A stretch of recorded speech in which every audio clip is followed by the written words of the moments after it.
Remember those forgotten 10-minute lunches that kept families fed and full when every dollar and every minute counted? How did we lose meals that simple and that important? Creamed corn and egg skillet was one of those weirdly satisfying lunches that showed up when the fridge was nearly empty and time was running short. You would grab a can of creamed corn, crack in a few eggs, and fry everything together in one pan. It sounds questionable now, but for families back then, it was warm, savory, and fast. Ready in minutes when kids came home hungry or Dad's lunch break was short. It usually got served with plain white toast or leftover biscuits, soaking up every last bit of that creamy, buttery mess. Some folks added black pepper or a sprinkle of shredded cheese, but most kept it plain because that is what was in the cupboard. It was not glamorous, and nobody was putting this on a restaurant menu, but in old cookbooks it was listed right next to the hearty quick meals section. That is how you knew it worked. Pimento cheese sandwiches on white bread were the southern lunchbox staple that quietly made their way into kitchens across the country. You made up a big batch of pimento cheese, usually shredded cheddar, mayo, and little diced pimiento peppers, then slapped it between slices of soft sandwich bread. That was lunch, fast and done. If you were lucky, the batch had been chilling in the fridge overnight so the flavors had time to settle. It showed up everywhere, from school cafeterias to Sunday church gatherings, and you did not need fancy ingredients to pull it together. The filling looked bright orange and odd to anyone who had never tried it, but it was creamy, sharp, and surprisingly satisfying. Some folks added extras like sliced pickles or lettuce, but the plain version stuck around because it was quick, cheap, and kept everyone fed when time was tight. Old cookbooks had pages of pimento cheese variations, but the classic stayed the same: easy, portable, and just filling enough to get you through the day. Hot dog and cheese roll-ups were the lazy day lunch every kid begged for, and every parent threw together when the cupboards looked bare. You flattened a slice of white bread, laid down a piece of cheese, rolled in a hot dog, and either microwaved it or crisped it up in a pan. It was fast, cheesy, and exactly what you needed when there were hungry mouths and barely any groceries. Some folks sliced them into little bites for parties or potlucks, but most families just ate them whole with a squirt of mustard or ketchup on the side. These roll-ups showed up in almost every old-school cookbook under quick meals or lunches for kids because they made one pack of hot dogs stretch a long way. You could make a whole tray of them in minutes, which is why this quirky little lunch became a go-to when time and money were both running low. It was not fancy, but it filled you up, and that is what counted. Cottage cheese and canned peach plates were the no-cook lunch that showed up every time the stove was off limits or the heat outside was too much to bear. You scooped a mound of cottage cheese onto your plate, opened a can of peach halves, arranged them neatly, and called it lunch. Maybe you added a lettuce leaf underneath to make it look fancy, but nobody was fooling themselves. It was all about speed and simplicity. Diet cookbooks from the 1970s praised this plate as a light, protein-packed option that took barely 5 minutes to make. It was weirdly filling, cold, and refreshing, especially when summer kitchens felt like ovens. You could spot this combo everywhere, from lunch counters to school cafeterias, with old diner menus proudly listing it as the fruit and cottage cheese plate. It might not sound like much today, but back then, this quick plate was a lifesaver when groceries were tight and cooking felt like a chore. Peanut butter and lettuce sandwiches were the strange little lunch you would not believe unless you grew up eating them.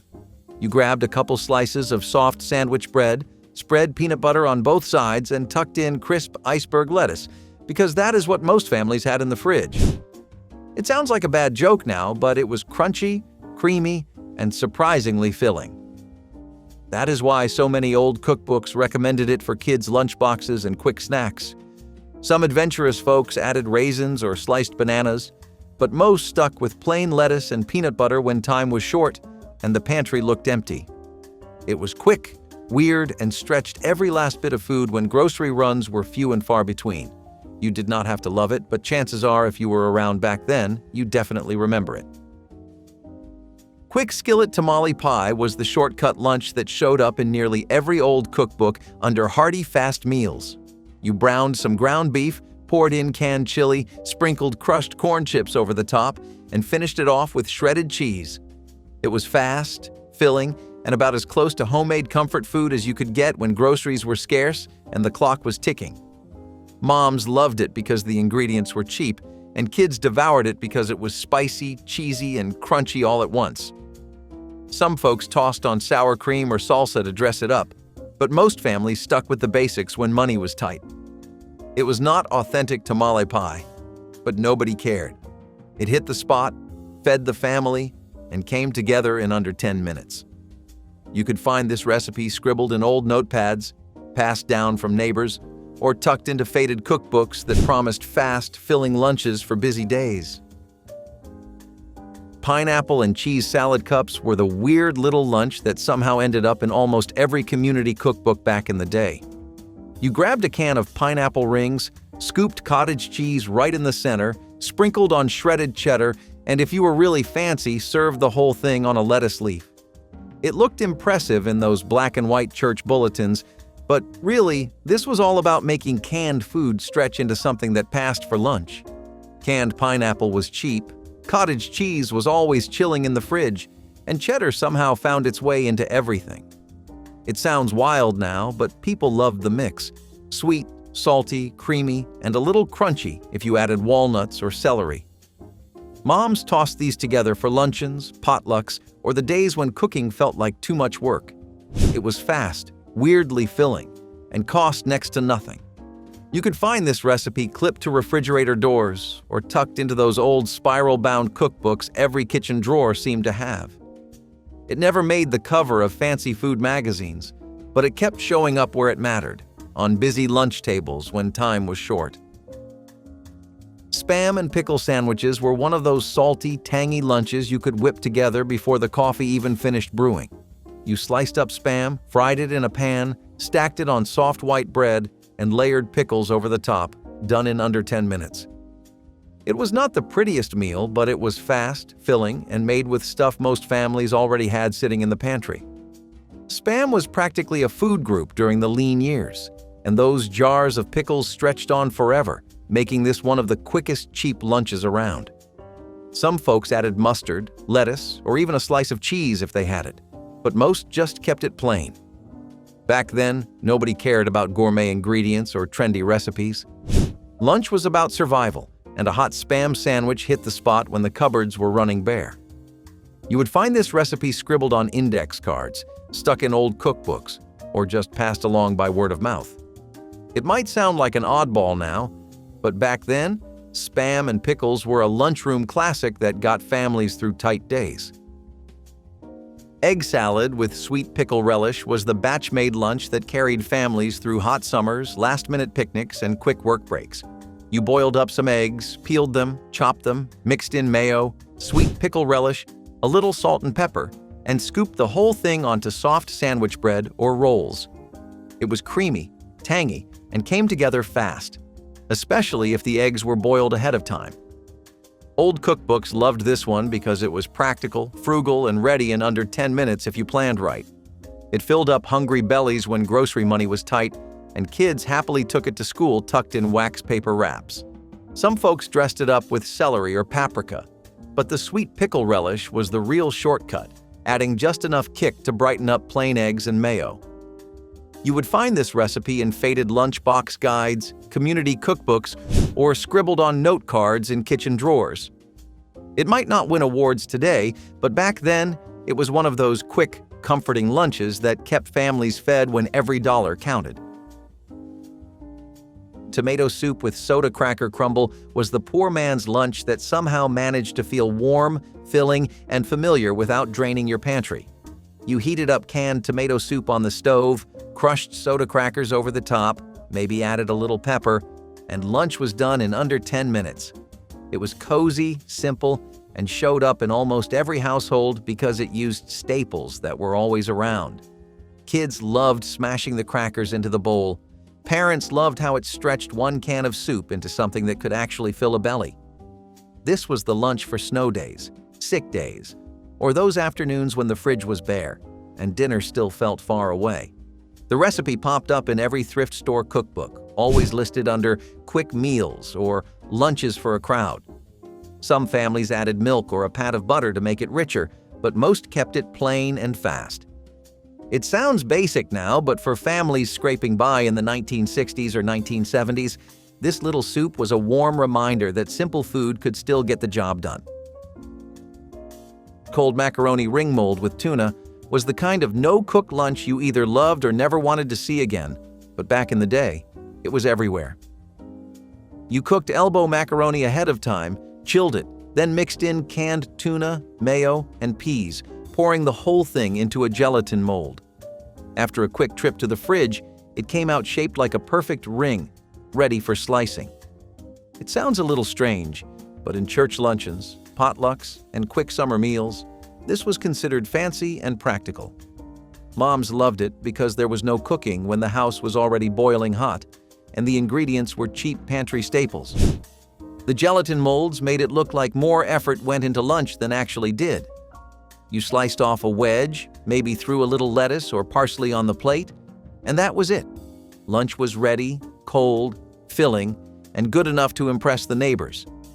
It might not win over modern taste buds, but back then, this molded tuna salad was the fast-track ticket to a retro lunch that felt special when time was short. Cheese dreams were the open-faced, melty sandwiches that turned plain old white bread into lunch in under 10 minutes. You laid out a slice of bread, topped it with American cheese, and stuck it under the broiler until bubbly and browned. If you had extras lying around, you could throw on a tomato slice or a strip of bacon, but most folks kept it simple. Cheese dreams popped up in every old-school cookbook as a lifesaver for hungry kids, rushed workdays or weekends when grocery shopping had not happened yet.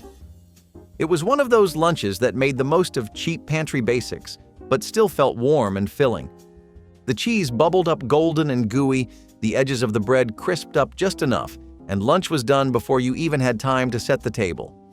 Families loved it because it tasted good, cost next to nothing, and required zero effort. It was one of those old-fashioned meals that looked like a shortcut but stuck around because it simply worked when time and money were both tight. Fried bologna with mustard on toast was the quick stovetop lunch that somehow managed to taste better than it had any right to. You sliced bologna, tossed it in a hot pan, watched it curl up at the edges, and slapped it on toasted bread with a smear of yellow mustard. That was it. Lunch in under 10 minutes. It was salty, tangy, crispy around the edges, and showed up everywhere from lunch counters to kitchen tables when the grocery list was running short.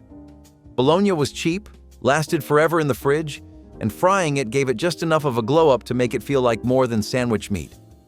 Some folks added a slice of cheese or swapped in rye bread, but the classic stayed simple and fast. Fried bologna with mustard was not glamorous, but it hit the spot when you needed something filling, salty, and satisfying without much effort.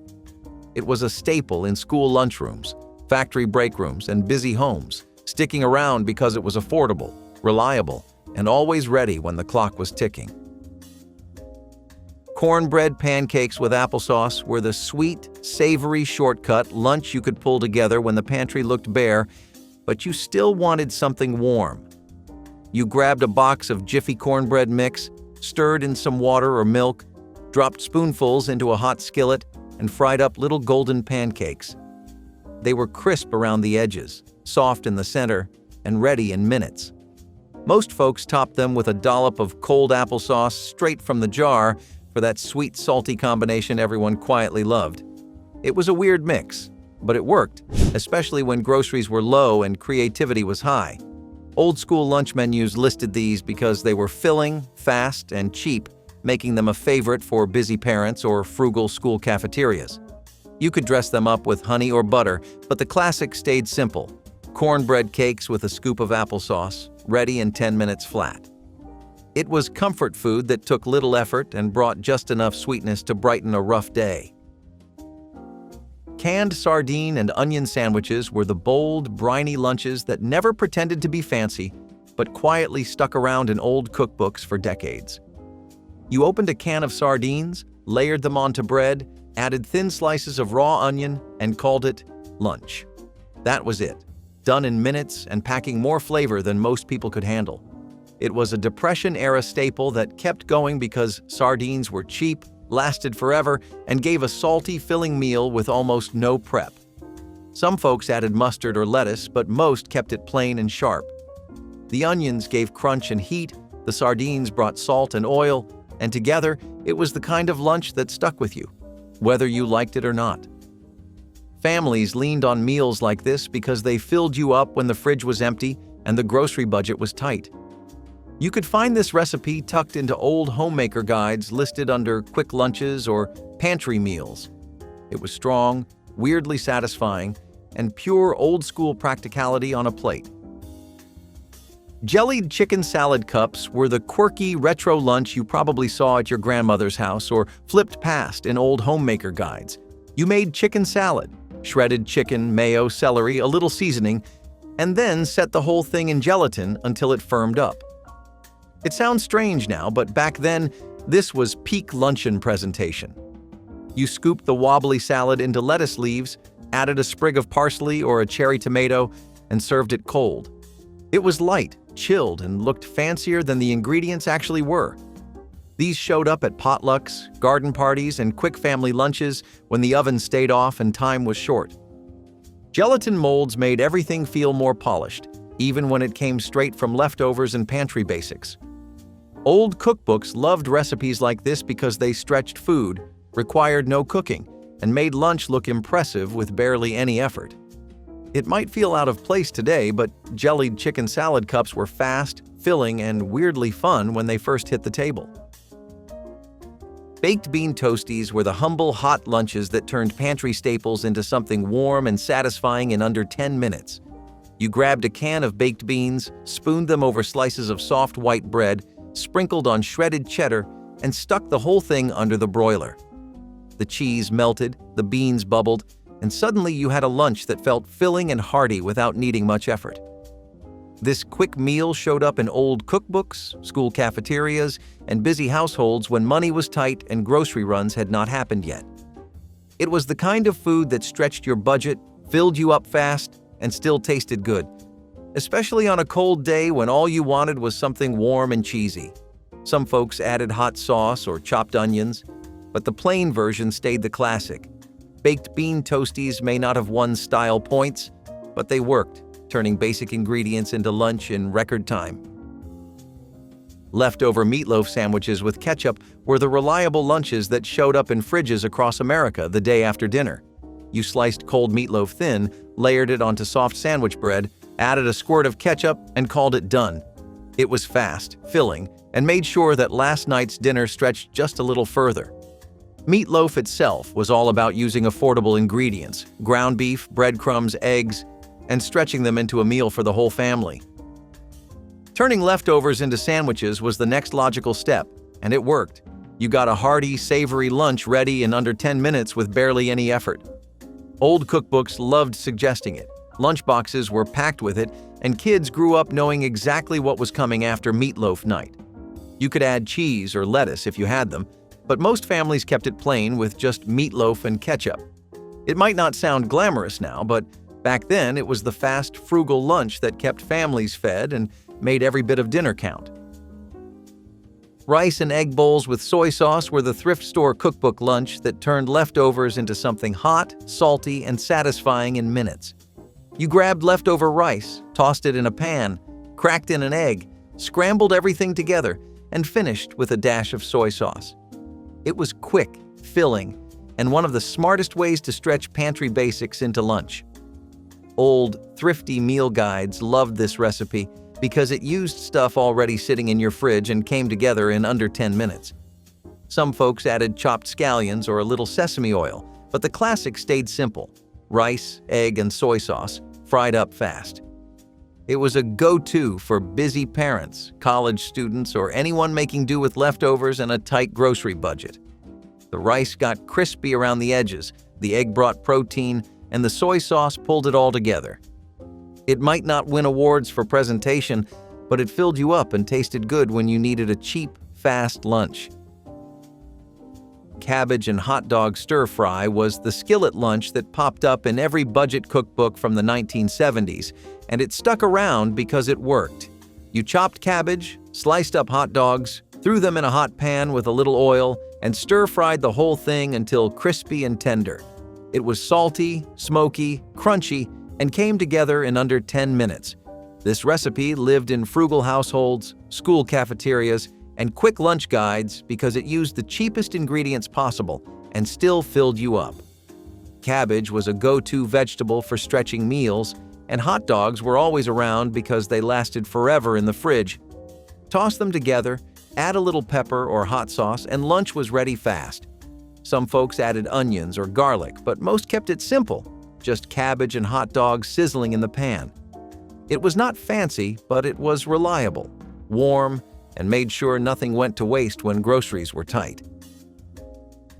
Cream cheese and olive sandwiches were once the fancy tea lunch that quietly slipped onto regular kitchen tables when people needed something fast. You whipped cream cheese until fluffy, stirred in chopped green olives, and spread the whole mix onto rye or white bread. It sounds strange now, but back then, this salty, creamy combo was considered upscale, especially if you cut the crusts off. It showed up at luncheons, garden parties, and even school lunches when moms wanted to make something that looked like they tried. Old cookbooks listed it under easy entertaining, but most folks made it because it came together in 5 minutes and filled you up without cooking a thing. Some people swapped in pimento olives or added sliced cucumbers, but the classic version stayed simple, creamy, salty, and fast. It may not win over modern taste buds, but for families watching the clock and the grocery bill, these little sandwiches were a retro shortcut that stuck around when time was tight. Quick ham salad on saltines was the fast-fix lunch that made diced ham, mayo, and a little pickle relish stretch way further than you would think. You chopped leftover ham, mixed it with mayonnaise and relish, and spooned it onto a stack of crackers. That was lunch, done in minutes and surprisingly filling. Old cookbooks loved this recipe for being cheap, easy, and portable, which is why it kept popping up in school lunch guides and picnic sections. You could dress it up with celery or onions, but most families kept it simple with just ham, mayo, and a little crunch. It might not look like much, but it worked when you needed protein, salt, and something satisfying without standing over a stove. The saltines soaked up just enough moisture, the ham salad added creaminess, and together it passed for lunch, even when the fridge was running low. Cold chicken and mayonnaise roll-ups were the leftover lunch you barely had to think about, but still managed to feel like a proper meal. You shredded leftover chicken, stirred in mayo, maybe a little salt or pepper, and spread it onto soft white bread slices. Then you rolled them up tight, sliced them into little spirals if you wanted to be fancy, and lunch was ready in minutes. Some folks added celery sticks or pickles on the side, but most kept it plain, just cold chicken, bread, and mayo doing the heavy lifting. This quick lunch showed up everywhere from family picnics to old-school lunchboxes because it made use of leftovers, took no time, and filled you up fast. It may not have been flashy, but for busy days and bare cupboards, these little roll-ups worked better than most would guess. Cracker Stack lunches were the shortcut every lunchbox kid quietly loved, and every parent threw together when time was short. You took Ritz crackers, layered slices of American cheese between them, and tossed in some apple slices on the side. It was simple, salty, and filled you up without needing to cook a thing. Old lunchbox guides always had this one listed because it hit that sweet spot between easy, affordable, and kid-friendly. Some folks swapped in peanut butter or ham, but the classic cheese and cracker combo stuck around the longest. It was not gourmet, but it got the job done. Quick, portable, and ready before the bus pulled up. It sounds basic now, but for families juggling busy mornings and tight grocery budgets, Cracker Stacks were a reliable lunch that needed zero effort to pull off. Celery boats with peanut butter and raisins were the fun lunch that every old-school cookbook claimed kids would love, even though most kids quietly picked off the raisins when no one was looking.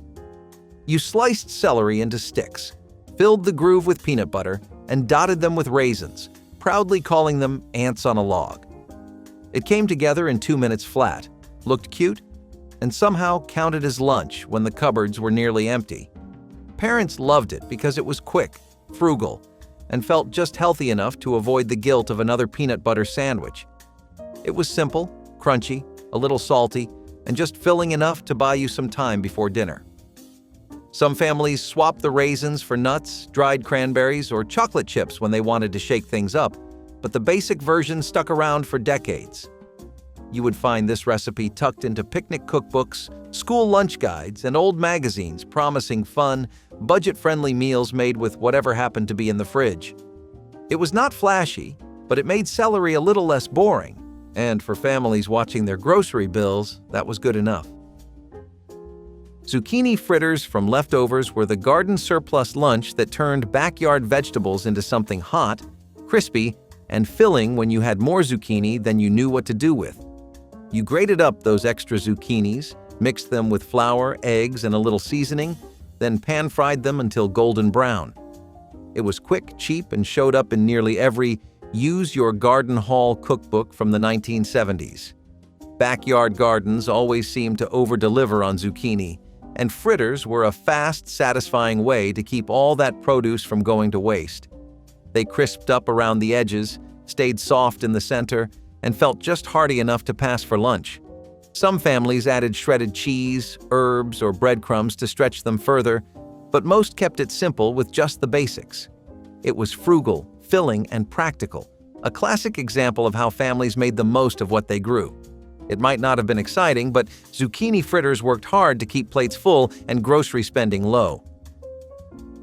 Canned mushroom soup over toast was the heavy hot lunch that filled bellies fast when groceries were low and no one had time to cook. You opened a can of cream of mushroom soup, heated it on the stove, poured it over buttered toast slices, and called it done. It was quick, salty, warm, and showed up in almost every old-school cookbook as a no-fuss meal for tight grocery weeks. Families leaned on it during cold winters, rushed afternoons, or whenever the fridge looked empty but people still needed to eat. It stuck to your ribs, filled you up, and somehow made basic pantry ingredients stretch just a little further. Some folks dressed it up with black pepper, shredded cheese, or canned peas if they had them, but the plain version, soup over toast, was the classic. You would find this little meal in lunch guides, old diner menus, and those faded recipe cards passed down through families. It was simple, a little salty, and proof that even the most basic pantry staples could pull together lunch when money was tight and time was short. Quick bologna slaw sandwiches were the shortcut lunch that turned cheap deli meat and leftover dressing into something filling in almost no time. You chopped up slices of bologna, mixed them with coleslaw dressing, usually that creamy, tangy kind, and spooned the whole mixture onto soft sandwich buns. That was lunch, ready in under 10 minutes and surprisingly satisfying. This quirky little meal showed up all over Southern quick lunch cookbooks and school cafeteria menus because it was fast, affordable, and made the most of what you had on hand. Bologna was the lunch meat that never seemed to run out, and coleslaw dressing lived in the fridge way longer than you expected. Some folks added shredded cabbage or onions to stretch it further, but most kept it simple with just bologna, creamy dressing, and a soft bun. It might not sound gourmet, but when the clock was ticking and grocery money was tight, these salty, creamy sandwiches were a lifesaver. You would find the recipe scribbled on old index cards, passed around at potlucks, or tucked inside faded community cookbooks that promised quick meals when time and energy were both running low. Egg and ketchup stir-fry over rice was the no-fuss pantry lunch that every family had in their back pocket when groceries were running low but bellies still needed filling. You cracked a couple of eggs into a pan, scrambled them up with a little oil, added a squirt of ketchup, and poured the whole thing over leftover rice. That was it. Done in under 10 minutes, salty, tangy, and surprisingly satisfying for something so simple.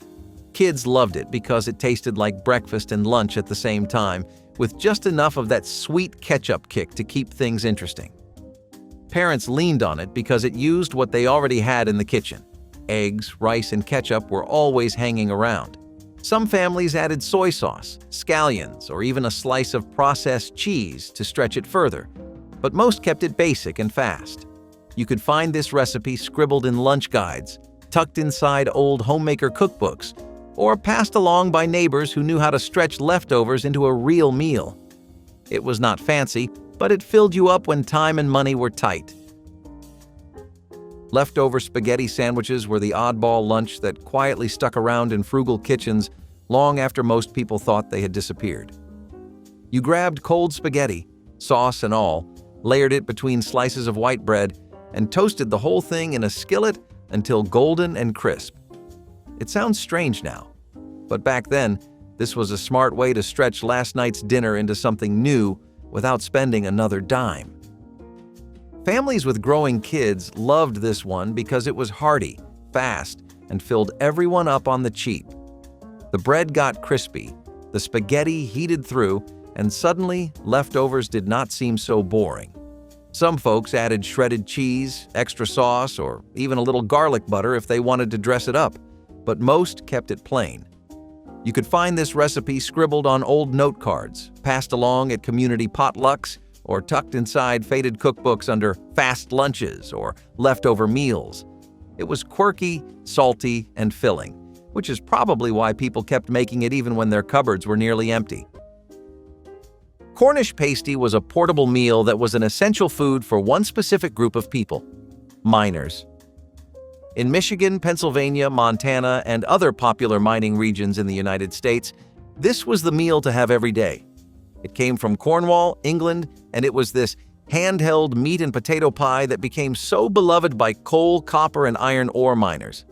These miners would always be working in dirty, dark, damp, and dangerous caverns, and they had no way to really ever wash their hands in the middle of work.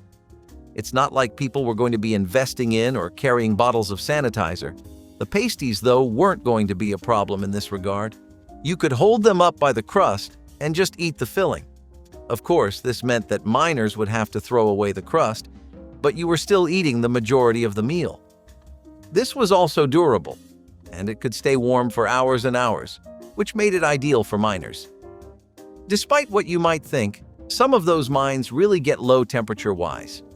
It was also something that Cornish miners brought into the country when they eventually immigrated.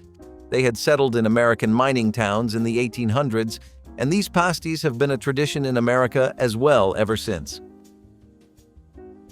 The phrase mock crab salad sandwich might invoke images of cheap sandwiches that were built to just look like a crab sandwich, but if I've earned your trust at all so far, then keep an open mind because this is actually a wonderful example of American ingenuity. So, mock food came out as a result of the Depression. Most people just couldn't really afford things like crab or red meat or any kind of meat, really. I mean, with the war rationing and everything, you pretty much had what you could hunt in the wild and the cheap cuts of meat that no one would really buy. Mock food was a way for people to get some flavors they were sorely missing. It stayed a long while even after the Depression, since thanks to urbanization, there were less and less coastal cities, bodies of water, and more. Otherwise, there used to be a time where crab was so abundant that it was cheap.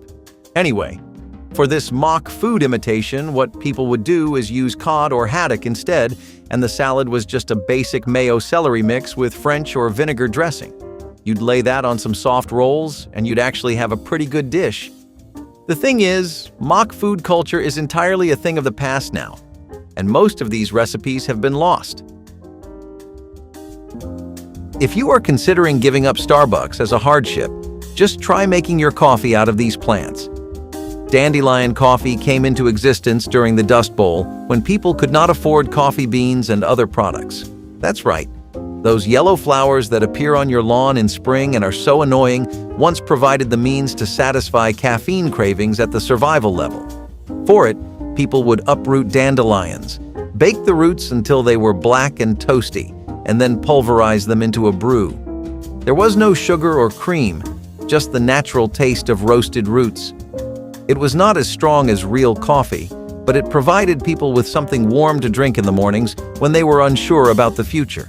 Moreover, dandelions were free and easily available, no need to go to Starbucks. To the chagrin of dandelion coffee, it is now considered a health drink. Rich in antioxidants, it is believed to have liver benefits and can be found at health food stores for a hefty price. It was not about the latest fad diet or the newest way to live a healthier lifestyle. It was about not going insane without your cup of coffee in the morning. I can't help but wonder how the farmers of Dust Bowl must have been feeling sipping on this dandelion brew and hoping for a better tomorrow and a decent cup of coffee. Now it is a retro chic beverage. While back then, Dandelion coffee was a means of getting back to the normal, even if the normal tasted like the grass one mows. Creamed corn and bacon on toast was one of the best meals to ever make for yourself.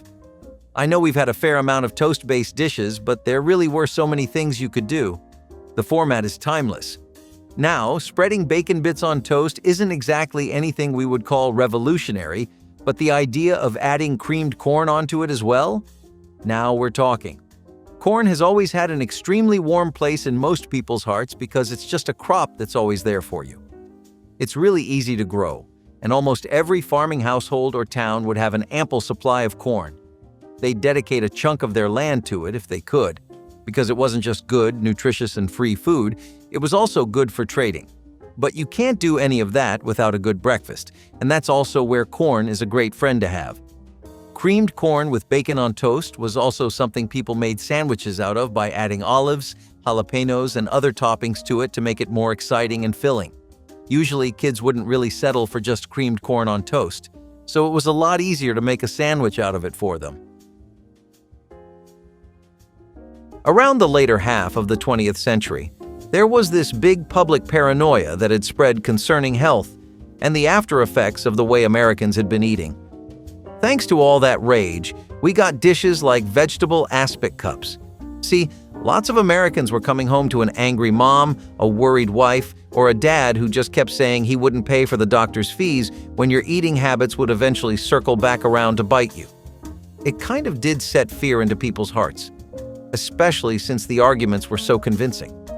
Who could deny that they were eating Kentucky Fried Chicken and McDonald's like addicts back then, or even now?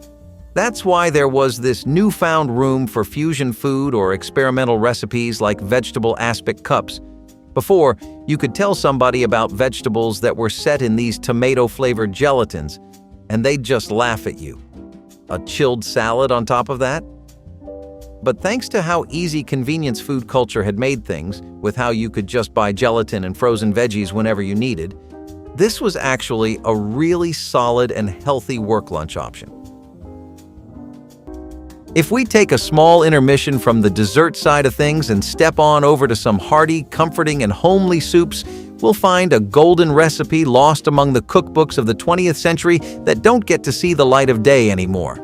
Pea Ham Soup got its name because of how affordable it was. This is probably the cheapest thing on the list to make. Actually, it literally costs just a few cents.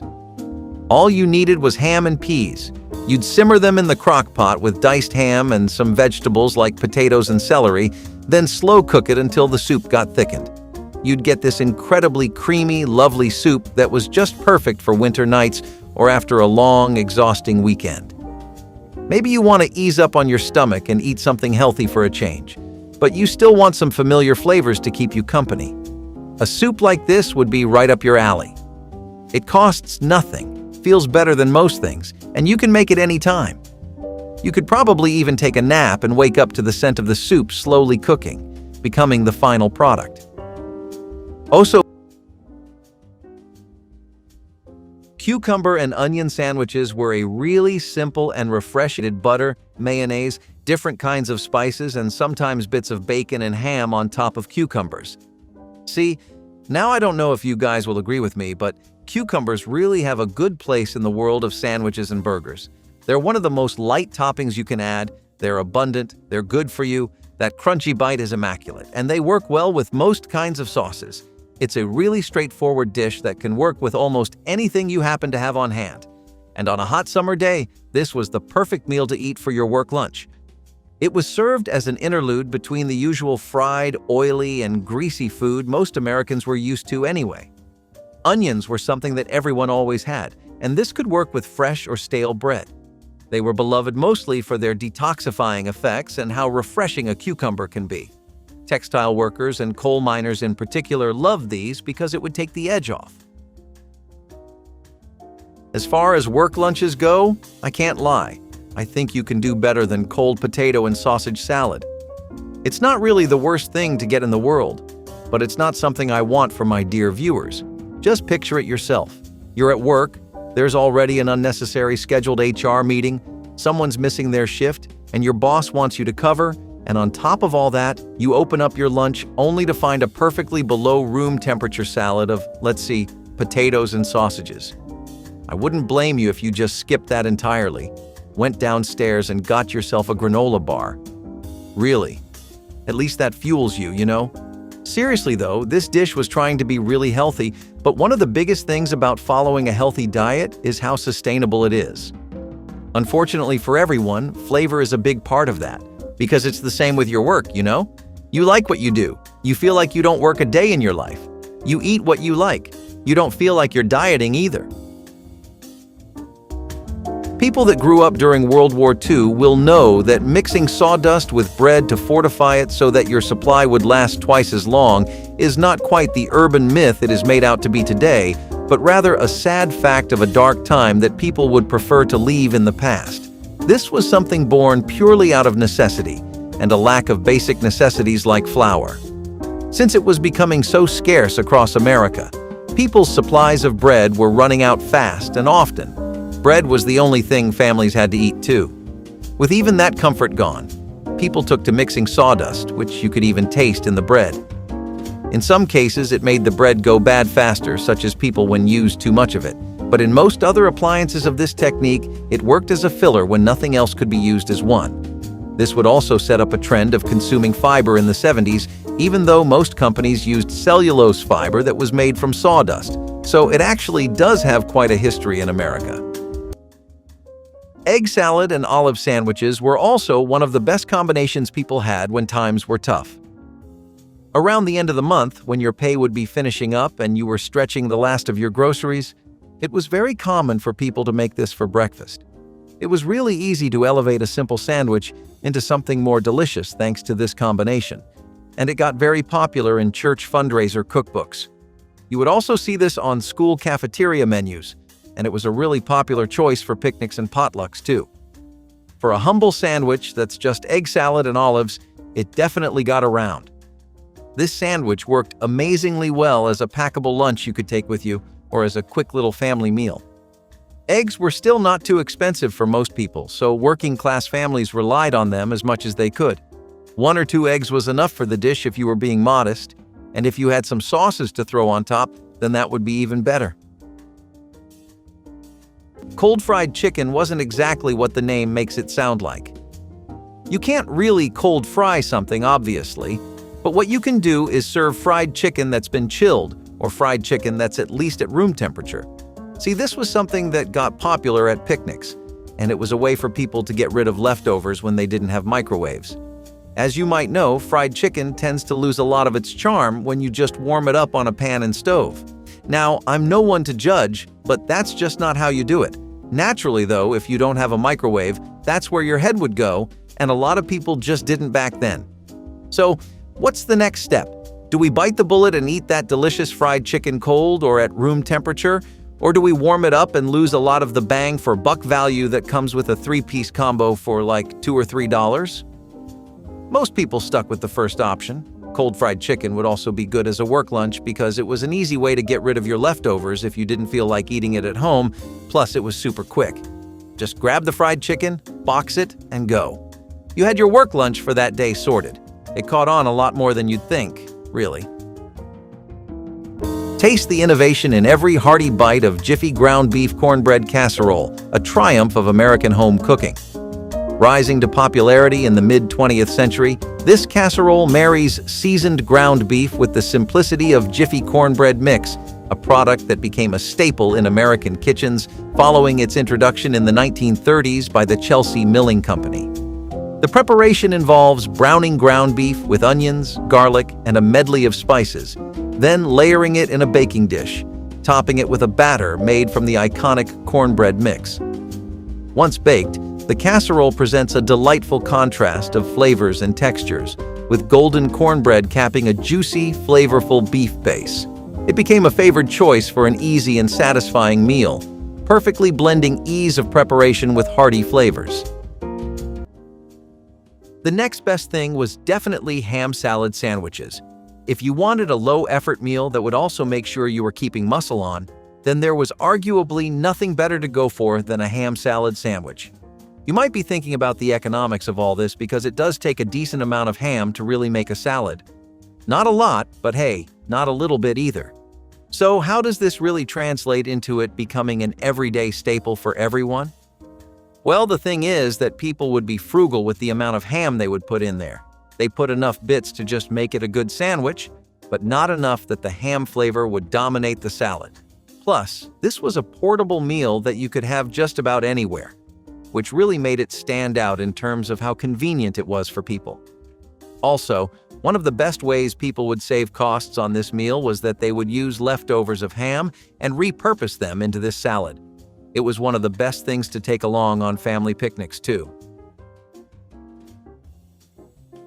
To be honest, same deal with corned beef and cabbage wraps.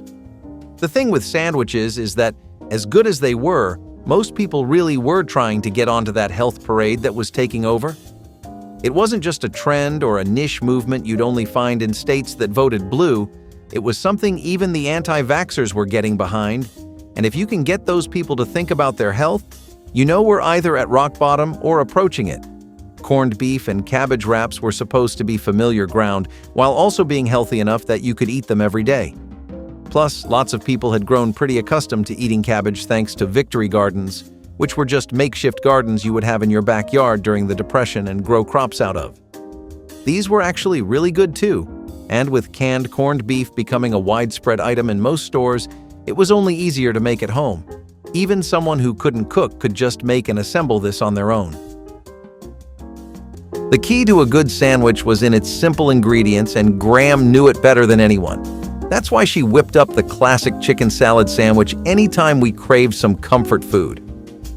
Chicken salad has been a beloved dish in American homes since the mid-1800s. Grandma decided to make it into a hearty sandwich to make snack time better. Grandma's version of the chicken salad sandwich often included unique ingredients passed down through generations. Depending on where your grandma hails from, her chicken salad sandwich recipe might have a regional flair. In the South, you might find it spiced with a bit of mustard or pickle juice, while in New England, cranberries might be tossed in for a touch of tartness. Homemade fish sticks were a really easy dish to make at home. They were really popular in blue-collar households and rural farmsteads that either couldn't afford the back and forth to big cities to get hauls of frozen food, or just ones who preferred to make their own stuff. Even if the transport wasn't an issue, frozen food would outright just be more expensive than people could accept sometimes, especially things like Gorton's or Van de Kamp's. Families didn't really just write the idea off entirely though, because the concept of fish sticks being frozen for later use is pretty good. They adapted it into a homemade recipe instead, and this was especially true for all the towns near coastal areas like in the Great Lakes. They had access to all kinds of fresh local fish. But what about the people who had lived their whole lives in landlocked areas with no sight of water? Well, they used canned or frozen fish, and they used it more sparingly than others, but they would still resort to making their own fish sticks at home. Buying entire fillets and cutting them up was a lot more cost-effective than buying the prepackaged thing. Also, if you were a Catholic and meatless Fridays were really a thing back in your home, this was a great alternative. Now, speaking of retro, tuna jelly salad was a really vintage recipe that started coming into the spotlight around the 60s. This was the time when Jell-O and gelatin mold-based dishes were getting really popular. The idea was to use the gelatin mold to encase the tuna with a typical salad dressing, and it really worked back then.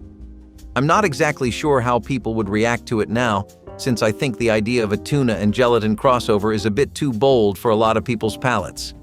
I could always be wrong though, so you tell me, dear viewer. Would you take a tuna jelly salad to work? Or would you just make a quick run for the nearest Wendy's? I wouldn't blame you at all if you picked the second one. The idea behind salads like these was to throw a spin on an otherwise really boring format of cooking. Salads were okay, but they were never something Americans preferred with their whole hearts. Nowadays, that opinion really started to become public sentiment. Plus, as I was previously talking about, most people would opt for Starbucks now.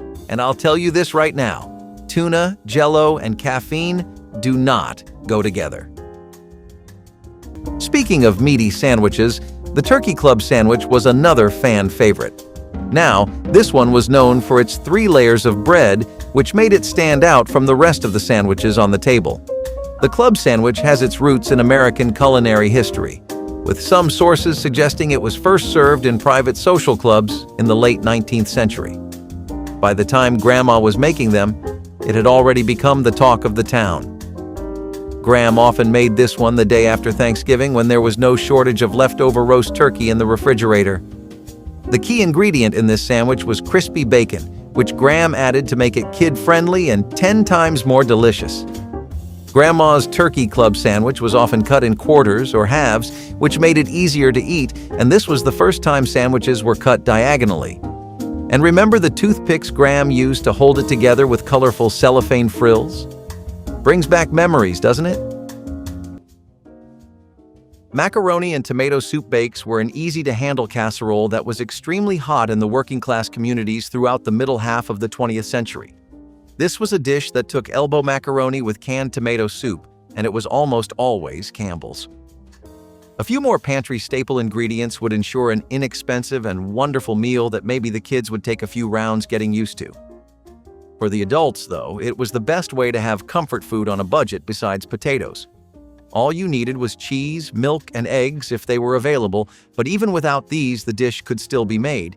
It just would not be as thick, rich, or as flavorful. The best part about this was that all you had to actually do was just boil the pasta and you would be set for the entire day. This could include bits of ground beef, bacon, or ham, whatever kind of protein is your choice really. But it could also be made creamy and with just aromatics and herbs. There was a lot of versatility with this bake, and that's because it was so simple. It made for a very flexible dish that could fit a lot of people's preferences easily, with almost none of the fuss you normally associate with homemade pasta dishes. This is so easy, even your teenagers could pick it up, really.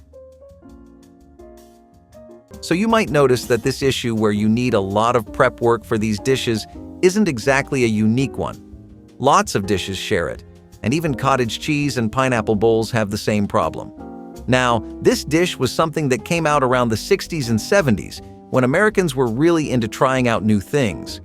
One of the first things they opted for was pineapple, and this was thanks to Spam, which really made the American population warm up to an otherwise chronically detested fruit. This bowl was seen as healthy, full of protein, it was cold, and it could be prepared way ahead of time. The reason this lasted as long as it did was probably because of that, though only people that were super serious about their health and diet would be bringing this kind of stuff to the office. It wouldn't make sense to ignore the perfectly convenient, cheap, and delicious deli food on the corner of your office and go for a cottage cheese and pineapple bowl. Unfortunately, while this one has the convenience factor down, it couldn't last in the long haul because tastes have just changed too much from the days where bowls like this could work. While we're on the topic of bizarre, meaty meals, hog's head cheese is another crazy one on the list.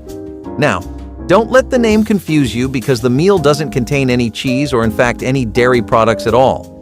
It is made with flesh from the head of a pig, typically set in aspic and usually eaten cold, at room temperature, or in a sandwich. The parts of the head used do not commonly include the brain, eyes, or ears, but everything else? It's all in there somewhere. This unique meat jelly originated somewhere in ancient Germany and instantly made its way to other parts of Europe. Many recipes use a bit of lemon juice to add a bit more flavor to the jelly. They don't call this the decade of casseroles for no reason. A vegetable and rice bake was an extremely low-effort, simple and affordable casserole that became very common among working-class families in factory towns. It was also really common in farming communities throughout most of the 1970s and 1940s because it was a very easy way to stretch lots of vegetables and rice into this family-sized portion. It did all that without really cutting into your pantry either. Rice was one of the most affordable grains you could buy, and if you had a paddy field to grow them on, then that was even better. In southern and midwestern households, canned and frozen vegetables were always stocked as much as they could be. They were available throughout the year, most people bought them in bulk, and they were rationed out throughout the months. Now, this could even include little bits of meat if you liked it like that, but most people decided to keep it strictly on the vegetarian side. Why? Well, there's just a lot of meat dishes, especially casseroles already. And besides, with all the vegetables that people were packing into this, it was a nutritional powerhouse. Seriously, this was the kind of thing you'd take for your kids when you wanted them to grow up big and strong and everything. Factory and mill workers were always bringing these in as there were almost always leftovers to go around. Tuna Jello. Salad is a striking example of mid-20th century American culinary creativity, combining seemingly incongruous ingredients like canned tuna and lime-flavored gelatin. This dish first emerged in the 1950s, a time when gelatin salads were all the rage. The process involves dissolving lime jello in hot water and mixing it with canned tuna, finely chopped celery, pimento, and hard-boiled eggs, then letting it set until firm. Served on a bed of lettuce and often garnished with dollops of mayonnaise or whipped cream, this salad blends savory and sweet in a mold that is as eye-catching as it is unique. Often featured as the centerpiece at luncheons or as a dinner entree, its unique combination of ingredients and textures made it a memorable, if somewhat unusual, dish. Carrot and raisin salad sandwiches were the prime example of how to make something healthy not taste like death. They were the best thing to have whenever you would visit the countryside, and even people in urban areas started to adopt this recipe. That's because when you see a genuinely good deal, you just don't let it go. And there's rarely a deal as good as this one. Raisins were shelf-stable, sweet, naturally full of sugar, and they could last for weeks if kept properly. Just a bit of Miracle Whip would do wonders for the dish, too. Carrots, on the other hand, were extremely cheap, reasonable to buy in bulk, and for most people in the countryside, a standard crop that they were already growing. They only required some grating and mixing, and it basically was the perfect summer dish because of how refreshing it was. I'm sure the experience of melting in the summer and being forced to deal with the fact that you're an adult human is one we all dread. In times like that, and since it's summer, it's always like that, you want to really spend as little time in the kitchen as possible. A dish like this works even better because you have to spend all of 15 minutes to get it done, and in return, you get a whole haul of goodies. Vitamin A, natural sugar content, fiber, and my mom used to tell me carrots helped improve your memory. So if you're looking to try a new kind of salad, this 60s sensation is probably for you. Plowmans Lunch was this really traditional British cold meal, and I guess you'll find a lot of these on the list. The basic combo here was basically just bread, some pickles, chutneys, apples, and cheese. You'd also get chutneys, which I'm not sure what that's worth. The British never really made good ones anyway. Hey, I'm only kidding. It's quintessentially a European breakfast though, and over there it's even considered rustic, but over here, just like the previous item, this was considered pretty controversial. Now, most of the setup here was something any pure-blooded American could work with. You have your farmhouse loaves, some sourdough if that's not your type, or even multi-grain bread. We've eaten Subway on hungrier days with those same options, right? It was just the cold meat part that wouldn't vibe well with a lot of people. I mean, really though, what do you expect? This is the land of cookouts with grills, deep-fried chicken fillets, and melted gooey cheese on just about everything. Cold just doesn't fit anywhere in that picture. Mock chicken legs were a working-class classic. It was a dish that was born out of the worst times of the Great Depression, and it was something that particularly shined in Rust Belt cities. It was incredibly popular among immigrant communities. So, there wasn't any actual chicken in this, but using grounded pork or even veal hoe chefs would shape the meat into the form of a drumstick.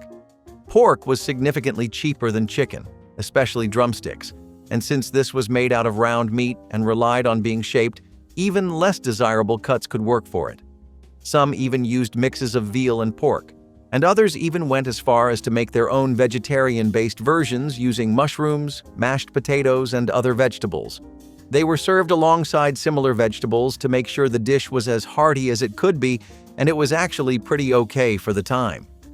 It's not something that you would ever pick over an actual drumstick or something that people think really mimics the flavor too well, but for something that was made out of the most bare-bones ingredients, it was actually pretty okay, Even school children would be eating this, and church and funeral gatherings were often known to serve these as well whenever they could.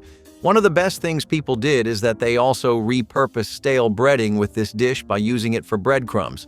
They would fry those in lard, and it would actually be pretty okay DIY fast food. And tell us your favorite forgotten lunch down in the comments, and do not forget to like and subscribe for more bites of food history.